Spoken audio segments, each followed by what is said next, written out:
We're here taking selfies with our new best friend, Isan Diaz. I mean, by the way, you're following Hank Aaron here. So he just sat in that chair. That's just a few minutes ago. I don't want to make you nervous or anything. No. It's an honor to be in this chair. It's good to have you, Isan. What a year Isan had. He is the Brewers Minor League Player of the Year. First year in the Brewers organization. Came to Milwaukee in a trade, and we should probably start from there. There is Isan before the game with Brandon Woodruff, who is the Minor League Pitcher of the Year.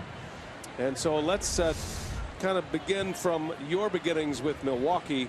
When did you find out about the trade, and what was that like for you to hear that you've been traded to the Brewers? I found out sometime in February. I was in actually watching a movie with the family and get this weird phone call, and you know, it's the surprise of, hey, you know, you've been traded to Milwaukee. And I was like, wow, man. At the first I couldn't believe it. It was just something that I had to soak in first. But once I got all the details and told the family and stuff, it was something, you know, different. Obviously, I didn't expect it, you know, to be so early in my career. But very blessed to be here with this organization. Yeah, before we get into your season, down on the field, what were your thoughts standing on the field? Did you go in the clubhouse? I'm sure you did. Your thoughts about Miller Park and the experience today? It's a great ballpark, man. We actually the greatest thing about today was we were able to go in and see the Buck Selig experience down, and that video was amazing. And it inspired you know, me, myself, and actually, you know, Brandon as well. We're just very amazed about, you know, the history of this ballpark and everything that's been going on here in Milwaukee, and it was an honor to be on that field, and it was very special. Something I'll remember forever. Did you feel like you wanted to grab a bat and take some cuts today? Yeah, actually, some of the guys actually asked me if I wanted to go out there, man. It was that would have been pretty cool. Yeah, I mean, you know, your season this season, you hit a lot of home runs.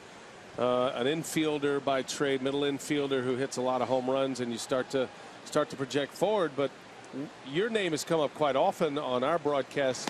We feel like we know you because we're doing our minor league reports. We actually did a great feature down there. Thank you for the access for that. You guys were living with host families, and well, what strikes me about you and looking at that video and then visiting with you now is the poise that you have. I mean, you're a 20-year-old kid, basically, 20-year-old guy from Single A, and you carry yourself very well. So where does that come from? Where does that poise start from in your life?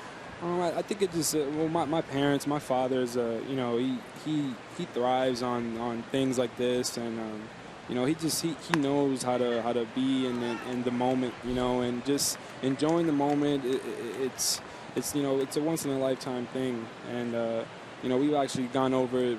You know, we've gone over this plenty of times. Nice. And trying to just you know, hey, enjoy it. You know, this is something that you know, it comes, you know, for certain people only, and just to be here now and experiencing this and knowing what it could be in the future. Nice. You know, on an everyday basis. I mean, who wouldn't want to come to work every day and be here and playing in front of all these beautiful people? Give us some names now. Your father? Raul Diaz. Raul Diaz. Yeah. My mother, Delsa Santana, who's back at home. My brother, who's Raul Jr., and my sister, her name is Lala. So, sounds like a great family. Yeah, they're great people. I love them to death, and can't wait to see them. What's the next step for you? What's the offseason going to be like? What are maybe a few things that you'd like to tighten up with your game? What are your shortcomings? What are your strengths? You know, how do you see this offseason going? Well, I'm trying to get back up to par with, obviously, trying to get on the stealing bases now. You know, obviously, you got Villar, who's up there with 59. So, obviously, this year kind of, you know, could have been a little bit better on the bases, and you know, so that's kind of a part of my game that I'm going to try to improve more, and obviously with the stick and the glove, every year is just trying to get better and learn from other players. You know, you're a shortstop, and you led the Midwest League in home runs, or I should say extra base hits and total bases. You walk a lot. Is that been a part of your game all along? The power game at the plate? Not really. The power game, I think, just came. You know, just throughout the mental part of going through ABs and learning, you know, different, you know, counts and what pitchers try to do to you. It's easier to go, you know, in and at bat and have an approach, and that actually helps a lot, you know. So that side of the game kind of helped me a lot, and I think that's where kind of all the the power mentally has kind of helped me out. So did you get a chance to talk to some of the guys? There was one guy down there that maybe kind of took you aside and told you a few things about your experiences in the minor leagues. Yeah, well, during the season we had a couple guys come down, obviously on rehab assignments. Domingo Santana came down, Middlebrooks came down. We had Matt Garza down there for a while. So obviously, asked questions, and those guys gave some good feedback, and we kind of soaked in a lot as a group and as a team. And I think from there that's where you kind of saw a lot of the the playoff run and everyone trying to gel in as a team. So they pick up the spread down there by chance? Yes, they did. But Domingo was saying, hey, if we didn't win, we weren't going to get any spread. So yeah, that's kind of the responsibility of a guy coming down. He's got to buy guys everything, right? They did that, right? Yeah, they did. Yeah. Isan Diaz is our guest, the Brewers Minor League Player of the Year. Was in Single A in Appleton this year, the Wisconsin Timber Rattlers. And we saw some video footage of Isan, the shortstop. Now, if I'm not mistaken, one of those last images there, you just threw one off the scoreboard.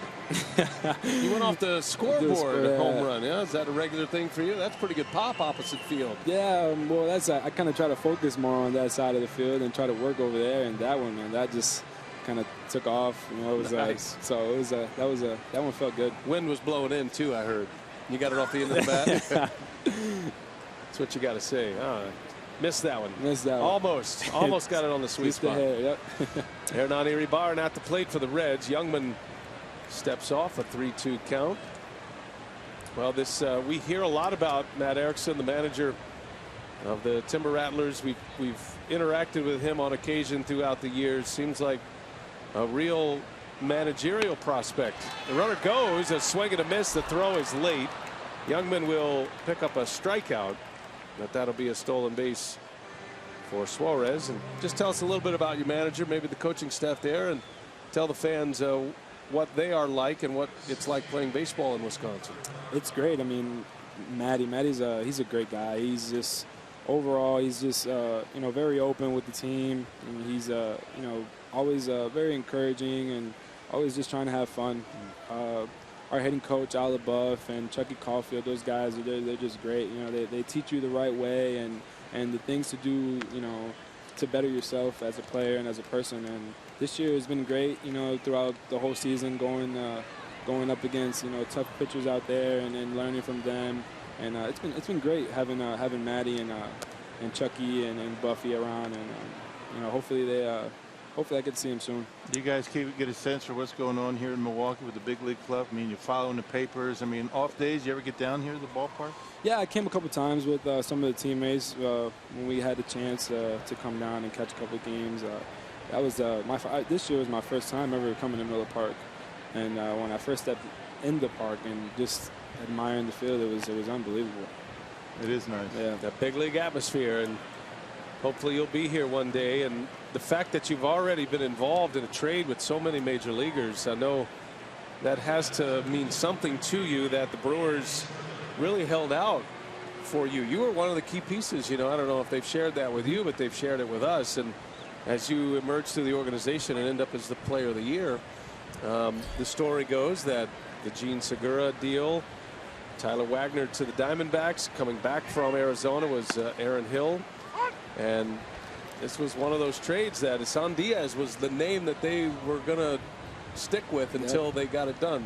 How does that make you feel? It makes me feel very good about myself as a person and as a player. Obviously, I know, that, they know obviously what I'm capable of doing on the field, and as a person, knowing Mike Sabalik, who, the guy who scouted me, and Ray Montgomery, those guys that, were over there as well. And, so it means a lot to me to just come here and now it's just trying to put all the pieces together and make sure that everything is done the right way and try to play here in Miller Park one day. A lot of competition, middle infielders. I mean, this organization very rich with middle infielders. So good luck going forward for sure. Thank you. Thank you so much. Isan, appreciate you being here, man. Thank you so much. Congratulations. Thank you so much. Nice to finally put the face with the name. Isan Diaz, the Brewers Minor League Player of the Year, had a great year down in the Midwest League.